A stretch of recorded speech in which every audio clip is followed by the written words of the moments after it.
The November rain fell steadily on the train platform, creating a rhythmic pattern against the metal shelter. Claire Henderson stood beneath the overhang, checking her phone for the third time. The 6:47 to Millbrook was delayed. Again. She sighed, shifting the weight of her laptop bag on her shoulder, mentally calculating whether she'd make it home in time to relieve Mrs. Patterson, her elderly neighbor who watched her twin boys after school. Claire was 39, with blonde hair she kept professionally styled despite the cost, because appearances mattered in her line of work. She wore a white blouse and gray skirt, her interview outfit, though the interview had been a disaster.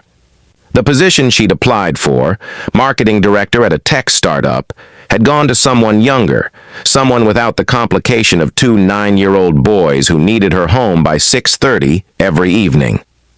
She touched her wallet in her purse, feeling the familiar anxiety that had become her constant companion since the divorce. After James had left, taking most of their savings and leaving her with mortgage payments she could barely afford, every dollar had become precious. She had exactly $43 to last until Friday's paycheck from her current job, the one she was hoping to leave, the one where she'd been passed over for promotion twice because, as her boss had carefully worded it, she lacked flexibility in her schedule. The platform was nearly empty in the gray afternoon light. Most commuters had already caught earlier trains.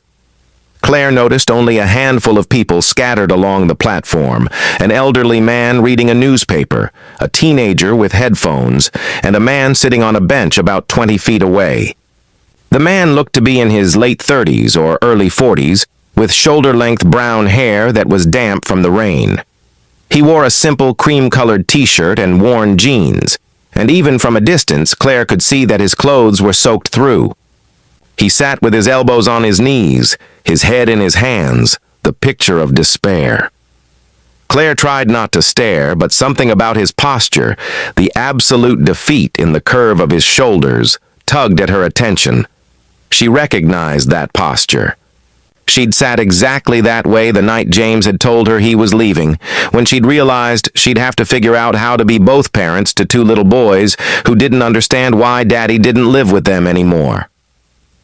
The man looked up, and for a brief moment, their eyes met. His face was weathered, with lines around his eyes that spoke of hard living or hard times, or both. His gaze held a desperation that made Claire's chest tighten. She looked away quickly, uncomfortable. It wasn't her business. She had her own problems. $43 until Friday. The mortgage payment due next week that she wasn't sure how she'd cover. The boys' winter coats they'd outgrown. The car that was making a worrying sound she couldn't afford to have checked. But her mother's voice echoed in her mind. Her mother who'd passed away 2 years ago, who'd always said, "Claire, honey, we help when we can. That's what makes us human." Claire glanced back at the man. He dropped his head into his hands again. His shoulders were shaking slightly. He was crying. Before she could talk herself out of it, Claire walked over to him. "Excuse me? Are you all right?" The man looked up, startled. Up close, she could see his eyes were red-rimmed, his face pale with exhaustion or hunger, maybe both. "I'm fine," he said automatically, though clearly he wasn't.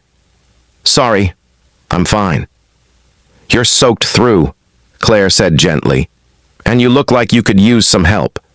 The man's face crumpled slightly, and for a moment Claire thought he might break down completely. I lost my wallet," he finally said, his voice rough. "I've been traveling for 3 days, trying to get home.